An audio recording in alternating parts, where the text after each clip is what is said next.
Hello everybody. Hey, this is Ken Faulkner, surrounded by some of the most premium knives in my collection. Finishing up the collection video, pre-blade show collection video, because I wanted to have it done before the show, but things happened. Anyhow, we're here at the $350 and up range, which I at one point never thought I would ever even get into. Certainly not expecting to have 15 knives in this range. You know, I have my spreadsheet and I have the prices here, and the average knife price here, of course, one of them's kind of above everything else, but the average is like $500, $513 according to the spreadsheet. So you kind of get an idea that we're at a range, and we'll talk about the most expensive at the end. So let's get into it, because it's got 15 knives. These tend to go long. I've done this one in a video before, and it is a custom, and I don't really have any other customs in my collection. I had an opportunity to pick this one up, and I picked it up for that reason, just to see what a custom feels like, and it was a great price. A lot of these I didn't spend full price on, so especially kind of creeping my way up into this price range. This is the Chalet Knives Model V1. I didn't know much about this company. I still don't really know a ton about them, but they did have a booth at Blade Show this year. So I went up and talked to the guy a little bit, mentioned this knife. Apparently there weren't a lot of them made. He had different handle materials for different ones. He's got like a newer version of this that looks a lot different. So yeah, this is the one that I talked about. Doesn't really have the detent going on. I mean, there is a detent ball, but something about the detent doesn't really hold the knife in that much. So maybe the detent hole just isn't very, when you get down to that point, it doesn't look like that lock bar is moving that much. So maybe it just needs a little bit more depth to the detent hole, but then you don't want detent lash. There is no detent lash on this knife. And the reality is it's not something, I know that there's people out there that could help with this one, but it's not something at the top of my list. I do like this knife. It's great size for me. We're talking about a liner lock, titanium liner lock. The blade steel is PSF 27, which kind of is new to me. The only one in my collection with that steel. I get the impression that's more of a custom maker type steel. I don't know that much. Clip point, very traditional look to it. It's got a nice finish on it. Kind of a stone wash on the blade. I mean, it looks really nice. Interesting thumb studs. And you see that from time to time with other companies. They do these kind of different sorts, but they work really well. Thumb works, middle finger works. Like I said, the detent's not super strong, so you kind of have to give it a little, maybe a little wrist. G10 scales, you know, this is a $350 knife. They're well milled for sure, but something that you wouldn't necessarily expect. I don't think there's anything else here. I do have micarta in this part of the collection, but mostly you're talking micarta, titanium, and carbon fiber at this point. So anyway, G10 handle material, and it's USA made, and it's a custom. I mean, this is handmade. So $350 for a handmade knife. I mean, you know, I've looked at customs and thought about it, but the prices tend to be up above between like $500 and $1,000, $2,000, depending on who you're getting it from. So I thought this was a good opportunity to get this knife, and it is a really nice knife. So anyway, let's move on. Next, I am looking at Microtech. I've been kind of on a Microtech kick. I did get the stitch recently at Blade Show, so it's not in this collection video, but it's a very cool knife. This is kind of pre the ram lock, so you're talking about a liner lock. I don't have any Microtech autos, and I don't have that many autos in general because of California, and because I really am more of a folder locking type knife guy, I think, as far as I can tell, because I'm not as interested in the OTFs and the automatic. I do have a few in the collection just to have them in the collection, but they're not predominant. Anyway, this was one that I always had an eye on, Socom Bravo. This is the one that was made, I think it's by Heretic, and it's Chinese made. There's a lot of drama going on at that time, and Microtech would have something made in China, but I think they did a really, really good job. This one does have a very strong detent, so you really have to, I can't really do it with the thumb. The thumb studs are kind of pyramid shape, and when you try to hit your thumb on there, it just kind of slides off. And on the other side, you really do have to kind of dig your finger in to get it, because there's not a lot of room there. It is the only deployments is the thumb studs, but now that I've gotten used to it, I can get into that pyramid, the steps on there, and kind of lock in and nail it pretty much every time. Very nice carbon fiber. Wright does a really good job. It's got that Microtech kind of, design with the milling, and the jimping is very different. Looks like tire treads, and it's an interesting design here. It's got a full backspacer, not integral, but it almost looks like one. So yeah, this is this is a very big knife. I know a lot of people think this is just too darn big. I guess we'll measure the blade length. I probably have done this before in another video, but just for grins, it won't take too long. We're looking at a 4-inch blade. So I like it. It's kind of my thing. You'll see that throughout a lot of these premium knives tend to be bigger ones. Socom Bravo frame lock, M390 steel, titanium and carbon fiber, and made in China. So there's only 4 on this list that are made in China, and so that kind of shows you where my money's going at this level. It's definitely a different level from the majority of my collection, and there's this whole anxiety thing. There's whole am I crazy for buying these knives thing. It's really a little bit emotional, really, in so many ways. In the good side, some ways in the kind of anxiety wise, but I do love these knives for sure. Next, I have the axon from Vero Engineering. Got this one at Blade Show. Kind of splurged a little bit on this one at the time. This is not this year's Blade Show, obviously, or it wouldn't be in this collection. Last year's, and it's one of the knives. I always have like a list of knives that if I can get a hold of one, I'm gonna go ahead and get one this time. I kind of commit myself because, like I say, there's a little bit of anxiety about spending. Like this one is going to go for $350 as well. And I think I did get a cheaper price on this one at the show, but it does have that, I don't know if it's Chad Nichols, but it's got that look. It's definitely got that lighter etching of the Damascus, which is a very cool look, and it's definitely mirror on the shinier parts there. I like this because when I think of Vero, this is the kind of shape that I think of. I think these are what his earlier ones were. Got the sheep's foot blade. It's got that rectangle that doesn't go all the way through. These are all just kind of design features that you expect from Vero Engineering. So it flicks really well off of that. I mean, even though it seems kind of shallow, it really catches and flicks. Not super strong detent, but it's okay.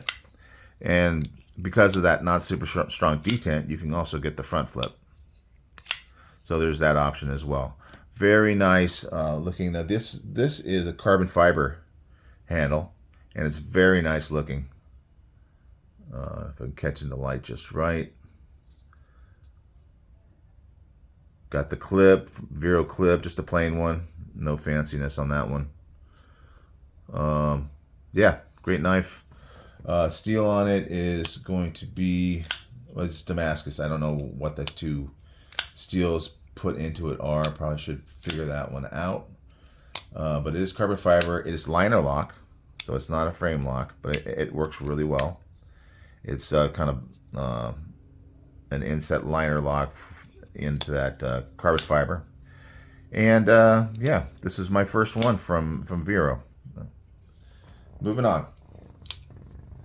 Null knives. I remember last year going into Blade Show, there was a lot of hype going on. I get caught into the emotion and the excitement of certain brands, and I just kept hearing people talking about Null knives, and I can see why. It's it kind of looks to me, when I'm comparing it to some of the other ones I've been bringing out, it looks more like your average knife in a way, because I don't know why. But it does have this awesome micarta, and it is grippy. Not super grippy, but you know, it really doesn't need to be. So it's a little bit slick, but it's enough grip so that it doesn't slide out of your hand for sure. And then these bolsters with titanium. Just a very cool hollow grind. Interesting kind of harpoon thing here, where it's got this hollow switch. You can see it kind of rounds off in the middle. Great jimping on it. I don't know why. Maybe it's because it's smaller than a lot of the knives here. But the overall look is like something you might get from China. This is actually a China knife, though. I guess that makes sense. But it is $360. Yeah, $360. This is the Voodoo. So it's got I'm calling a bolster lock, because it's a frame lock that comes underneath here. It's really good. I mean, frame locks are great. Certainly the strength is awesome. This one does have a steel insert, but you can put pressure on there, and you kind of have to get used to it if they're fully exposed. But these ones here, where they're sub-frame locks, are very nice. Very, very nice. So you get kind of the benefits of a liner lock with the strength of the frame lock. Action on this is amazing. It's got its own type of studs, triangular studs, kind of like the Chalet knife. But these are a little bit more subdued, kind of narrow and everything like that. So it's more like a regular stud. They're in great position to give you lots of leverage on your flick. Flick is the only way you can do this. You can also go into that fuller that's there, and it's got kind of some kind of a finish inside of the fuller, which makes it cool, and a finish on the swedge. So a lot of detail. I could see, when you really look at it, you can see all the good aspects that make it worth the money. Forward finger choil feels really good. You can hold it back here because it's big enough for that. So anyway, Null knives, Voodoo. I know people were worried about the spine whack at one point. I've never had a problem with this one, and I don't worry about that too much. So Null knives, Voodoo. Next, moving on to a Spyderco. The only Spyderco in this range.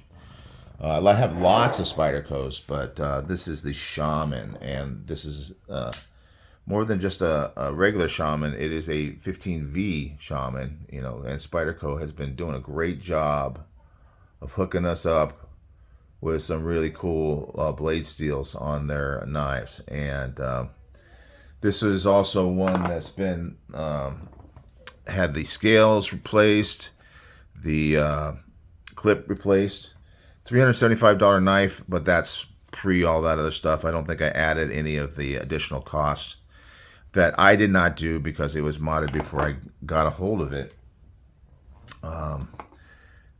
This is a great knife. Spydercos are such great slicey knives, and this one is slicey as well, but it is definitely a lot thicker, and I like that.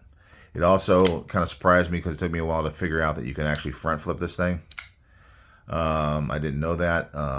Forward finger choil has this jimping in it. You know, that's a Spyderco thing. It doesn't really have that thumb ramp as much, but it does have good jimping back here, so it really gives you a good grip. These scales are Rip's Garage scales. Very, very nice. I mean, this is probably the best aftermarket scale of any knives that I have with those kind of scales on them. They are definitely very nice. Titanium, great clip, deep carry. Everything about this knife is very, very cool. USA made, Golden, Colorado. 15V, like I said. Got the compression lock. It does have the nub thing, so I'm hitting the nub right here. I just ordered last night because I've been thinking about it for a long time. One of the CMEs from OCD for EDC. So I'm going to try that out because this, I mean, I know some people do the nub delete. The nub is really this piece here, and I don't really necessarily want to grind that off. I know that the CMEs are made specifically for certain knives, so when you put it on there, you can glue it in and have it go around the nub, have that gap there, so the nub will still go in there, but you won't feel it because you got the CME in the way. I've been wanting to try CME for a while, but you know, sometimes it takes me a while to get around to things that I think about. It's the only way to keep myself from just spending on a daily basis is procrastinating. Anyway, it's great knife, Shaman, 15V, titanium aftermarket scales, and USA made.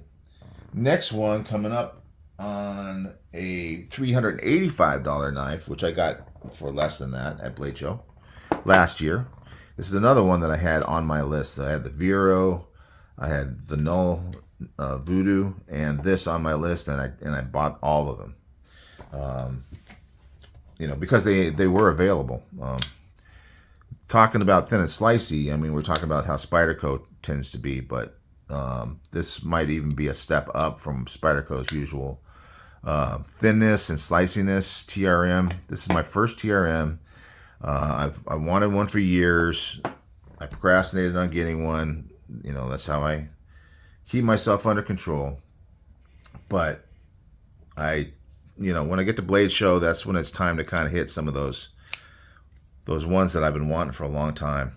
That is a very cool handle. I really like the way that, I don't know, it must be programmed into like CNC to have it grow as it goes out.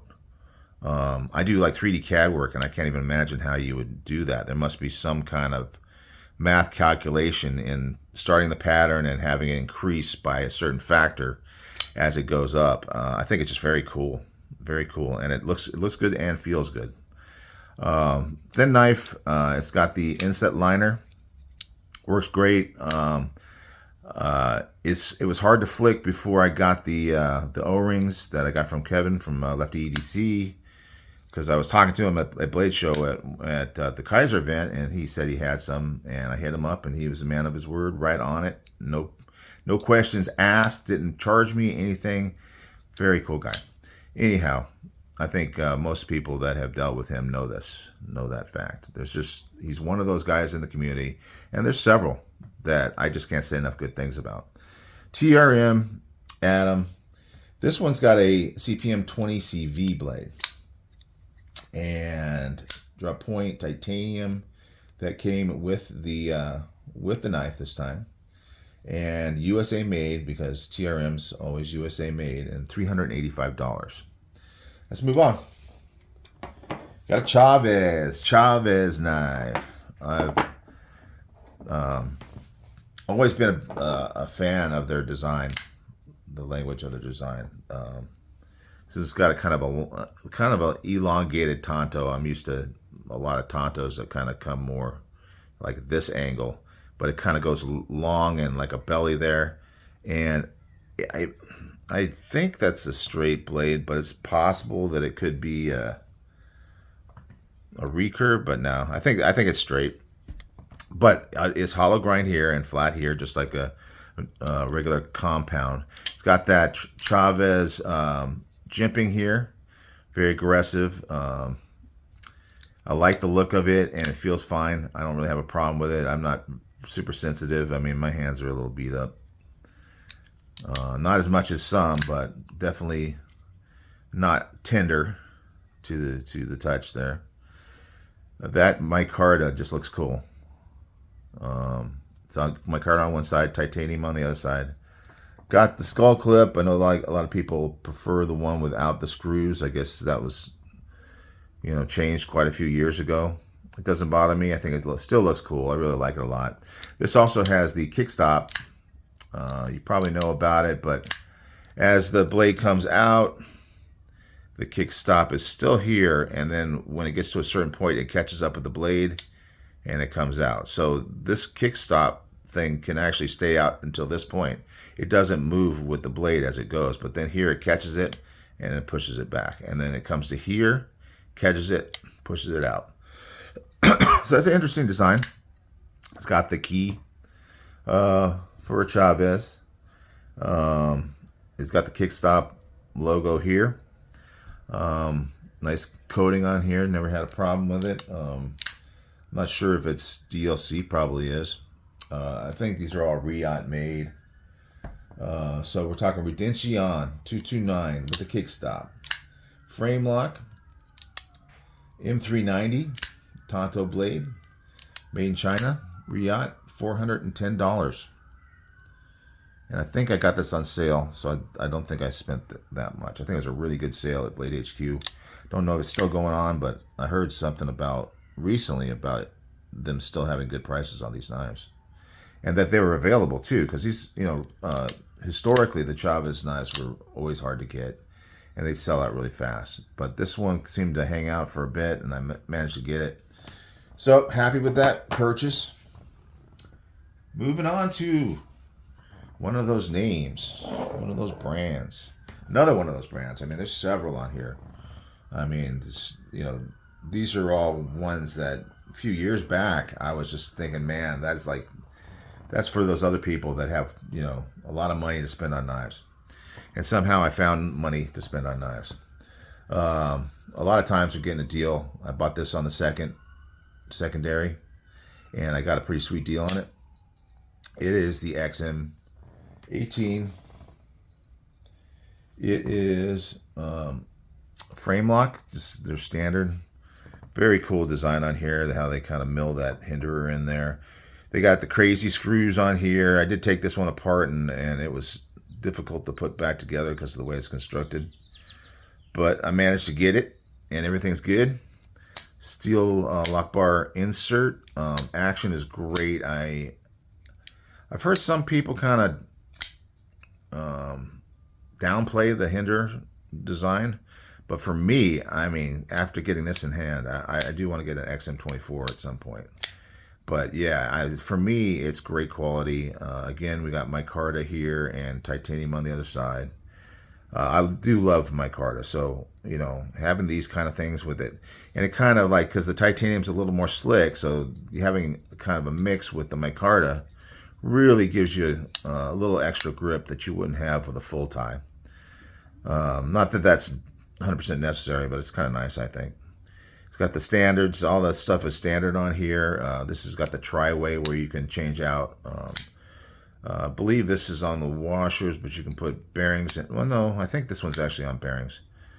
Yeah, it's on bearings. But there's washers that you can put in. So it's got all the different options. Great blade shape, great stone wash on here. A lot of branding, but some of these companies, I guess they get away with it because of who they are. But yeah, it doesn't really bother me. It's kind of like I said before, it's kind of like the way everybody's got tattoos nowadays. It's almost like my knife's got a tattoo, you know. And it's kind of come to, especially here in California, kind of come to be used to that. Anyhow, like this knife a lot. Moving on though. Next, climbing up the price range. And this one is in there. I got a couple that are integrals. And integral knives make the price go up. This is a newer knife. Most of these are kind of older styles and models. This is the Dead Reckoned Knives. These guys were at Blade Show. They had a booth. Didn't realize that was going to happen. But the cool thing is that I got to talk to him about this knife. And I do like the knife. It's a button lock. I believe this is the only button lock in this price range. But it's a good one. The action is not fall shutty, but it's nice and smooth. And one of the things about this knife, if you're not careful, and I know a lot of times I'm doing it, I'm putting pressure on the pivot, which normally would not be a problem. But if I move my hand down below the pivot, it drops much better. The reason for that is that this is not your normal design. When you move the blade, the pivot moves as well. It's kind of hard to see. Don't know if you're seeing that, but the pivot is all locked into the blade all the way through. And apparently they kind of press fit or they do something where it fits these pivot screws into the pivot barrel. And so I was talking to the guys and I said, well, that probably means that I don't want to take this knife apart. And he said, yeah, probably not. I think that I could send it into them and they would do any kind of, if they ever got to the point where it needed it, they would do maintenance on it. Seemed like a cool couple guys there at the booth. Cool company, definitely integral. Very nice titanium. The blade on this one is something you're not going to find, because I did buy this used from Nick Edwards, and he talked with them about getting this knife, and he managed to get the titanium with 3V. Apparently that's not a normal thing, and it's not something that they do on a regular basis. 3V comes with aluminum handles, and they have a different steel for their titanium. I can't remember off the top of my head what that is. Interesting little pocket clip filler here. Just kind of little design thing goes on, so you can flip the pocket clip, and they, instead of just putting a plain filler, they made up this kind of little V design here, which is pretty cool. So we're talking about the 3V blade steel. So that's cool. Button lock, clip point, titanium handles, all USA made. So for a USA made integral at $435, that's a pretty good price. It's a lot of money for me, but somehow I'm finding ways to convince myself to buy them. Moving on. We are at the Heretic knives. Now, kind of like the Microtech, I don't have a lot of the Heretic knives because I'm more of a manual guy than an auto guy. I did buy this again used, so I did get a little better price for it. The price tag on it is $450. It's got this brass bolster with this forced shipwreck patina that is really cool. It's kind of wearing off in certain things, but it makes it look kind of aged. Very cool look. The integral part of the handle in this case, rather than being, it's a little bit different, because if you unbolt this part, then you can take the knife apart, which makes it a little bit easier to disassemble. But the rest of it is all carbon fiber, all one piece, all the way across. So still integral-ish, but it does have this removable piece that will help you with disassembly. It's got the ball, ceramic ball for the pocket clip. Works really well. It's got a inset frame lock, really. I mean, they bolted in this piece of titanium in here. And I think it's titanium. Let's double check that. And yeah, that's titanium. So they put that in. It looks like they drilled the hole all the way through for where the detent ball goes. And I heard that some people like that. I think that's pretty cool.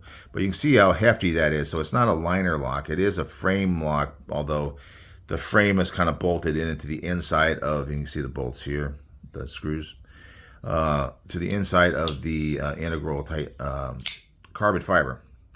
Nice shredded carbon fiber with milling. Very nice. Milling on the back. So it kind of makes it look more like a back spacer, but it is a one piece. So shredded, just very nice look. The pivot is a very cool design.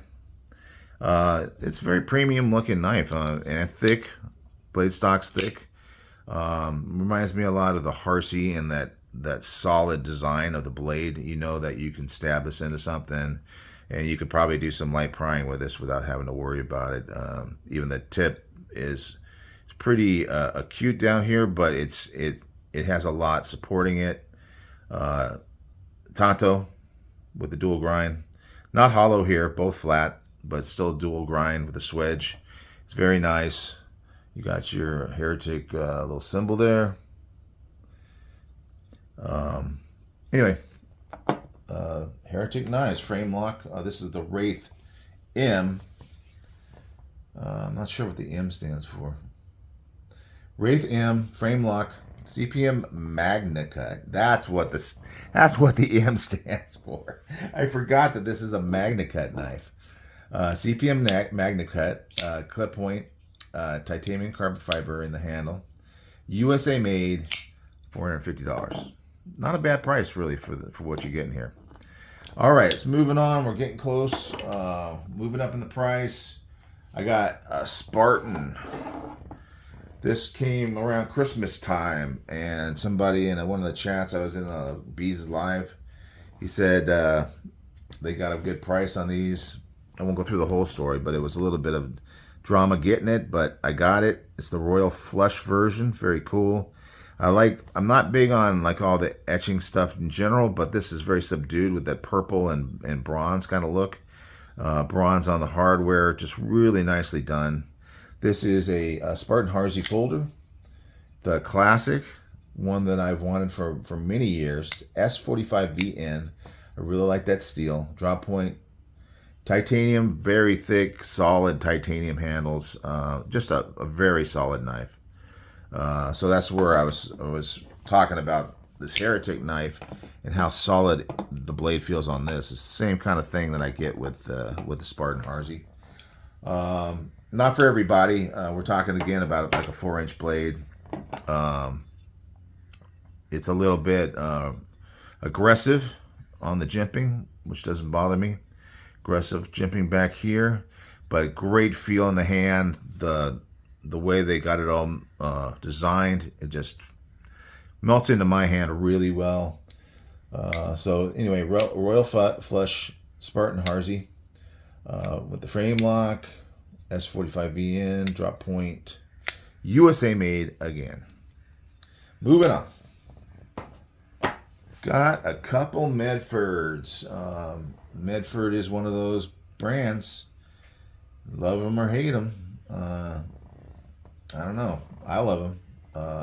I don't have a lot. This is the only two, these next two ones.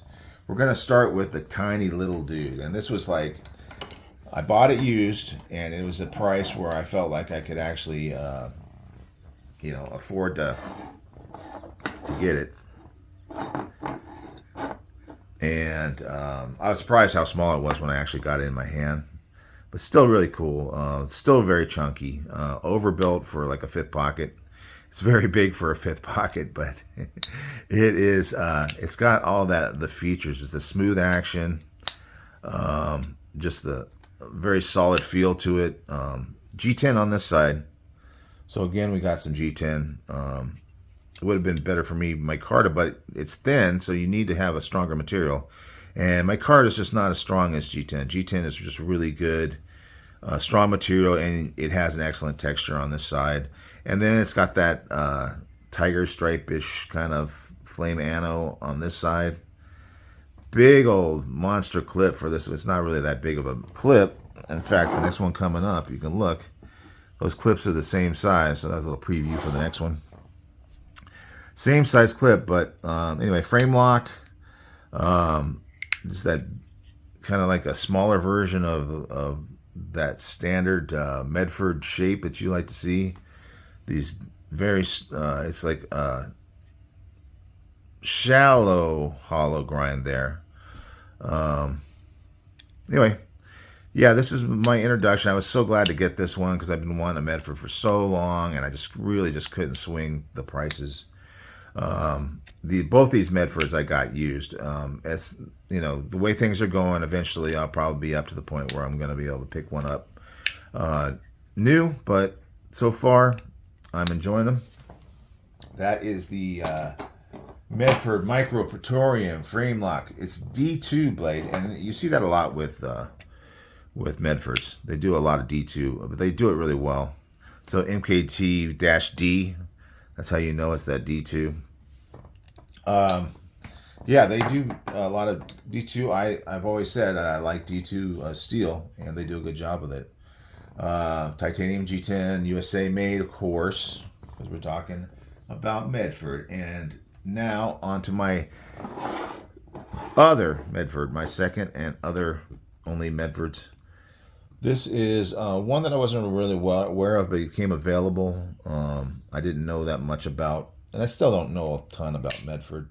People with so much knowledge. One of the guys that I respect so much is El Cap Addict. He's in the chats and things like that. And I had a pleasant opportunity to interact with him on, I think it was my first giveaway that I did.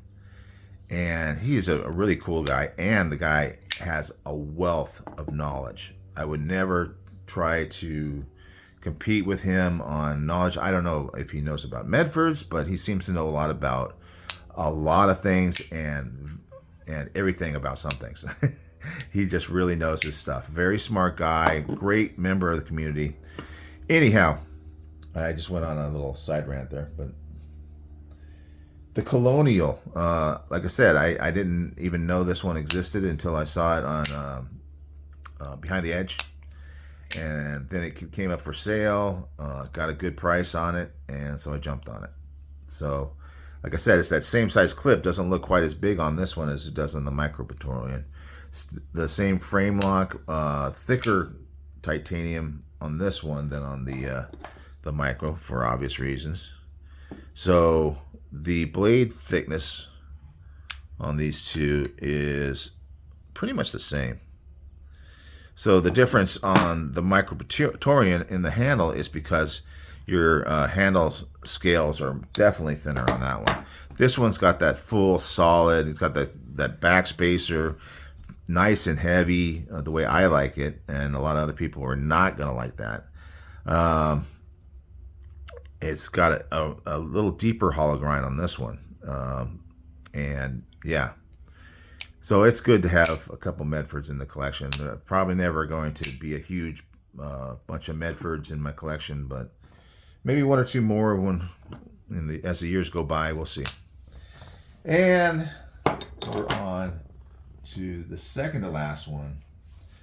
And this is one of those brands as well, Strider. And I think there is a little bit of love and hate for Striders as well. This is the S&G, and it's a frame lock. It's got CPM D2, so again D2. I think Strider and Medford are kind of in that. I've noticed that some people that like Striders also like Medfords. Just seems to kind of go together. This is not nearly as thick or heavy as the Colonial, but it does have G10 on this side. It's called a tire tread, and I'm telling you, as far as grippiness, this is one of the most grippy handles that I've felt. So it's definitely going to stay in your hand, even with the titanium side that looks like it's textured, but it's flat. And it's also got that kind of flame thing going on with it, kind of like the micro, but it's more small lines rather than bigger lines, and the tiger stripe, which is like kind of fun to get because it's kind of that traditional sort of look. Interesting pivot on this one. It's got that kind of almost proprietary pivot. Yeah, great knife. The shape, I really like it. I was surprised how much I enjoyed having this, the way it fits in the hand, the way it kind of holds in the hand in the two positions, back and forward. They both feel really good with this, the way that it tapers out. It's got that jimping on the back, which you could use if you're kind of like pushing it into your palm. But otherwise, you got the jimping up here. You got that finger choil. It's going to hold you, lock you in. Almost a Spyderco kind of shape to the blade. Great knife, SNG. $785. Very hard to find. They did have a booth at Blade Show, but by the time I got there, they were all sold out. So, but it wasn't one of the ones on my list anyway, because I have this one right now in the collection. Great action on washers. Spyderco, Strider SNG, 20 CV blade, USA made, titanium and G10 handle, $785. And now for the big one, and this is the one that my girlfriend bought for me. You constantly have to chase fingerprints on here, but it's just beautiful, so it's worth it to me. That's why what I'm doing right now is kind of wiping it off. But it's almost like if you come within a few inches of it, you automatically put fingerprints on it. There it is in all its beauty. The Rockstead Heigo 2. Again, a company I don't know a lot about, other than the fact that I always ooh and ah over every time I see one on YouTube. My girlfriend this year, because I turned 60, she said, I want to get you something special. And so she asked me to go through some knives, and I had a few on my short list. What did I have on here? I had a Koenig Arius,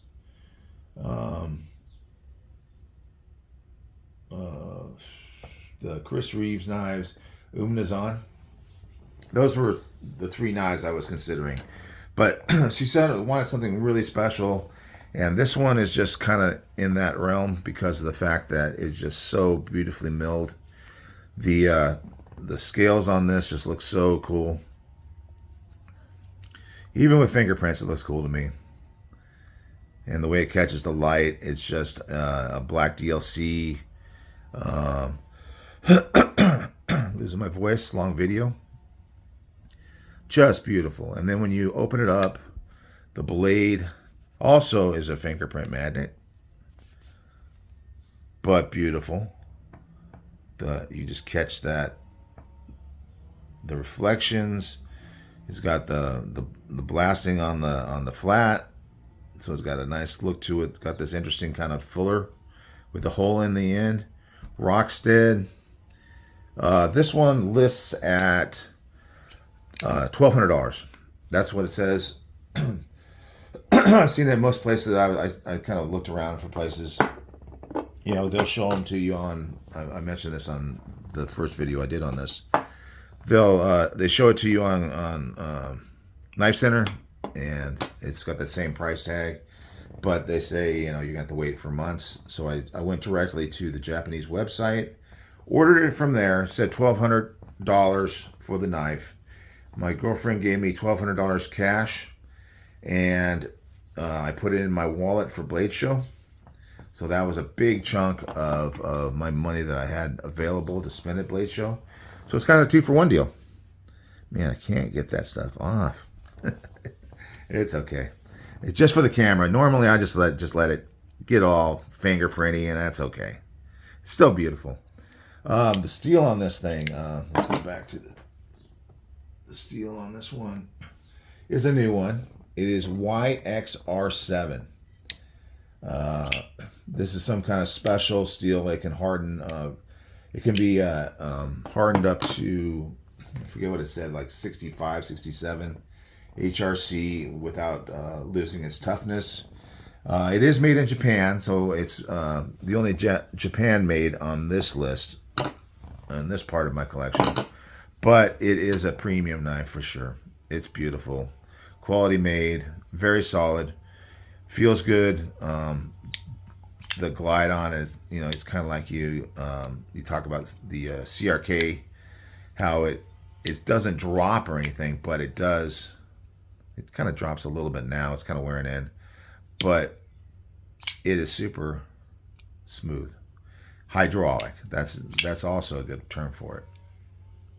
It just glides. It's just so well made. It's got the edge on it that is a zero grind, so it comes right down to the edge. There is no bevel. There is like a little line there, but it's not a bevel. It just where they stop the coating and start the blade, and it's just very fine mirror edge. Awesome knife. I'm gonna stop gloating over all this stuff, and thanks for watching. This has been a long little journey here, trying to get my whole collection, and it just keeps growing. I don't know if I'm crazy. I know several people that I work with, probably my girlfriend as well, think I'm kind of crazy, and I'm not so sure myself that I'm not. But the good thing is I can go to YouTube and I can see other people that are crazier than me, and it helps. It helps quite a bit. All right, guys, that's it. Collection video. I don't know if I'm going to do another one. It's probably going to be at least a year before I try to go back into it. These have been so long. This one's almost 50 minutes. Thanks for everybody that has enjoyed it. I know this is not for everybody, but I had fun doing it. It's just a lot of work, and I'm glad there's a lot of you out there that did enjoy it. So I will talk to you soon. See you on the next one. Bye.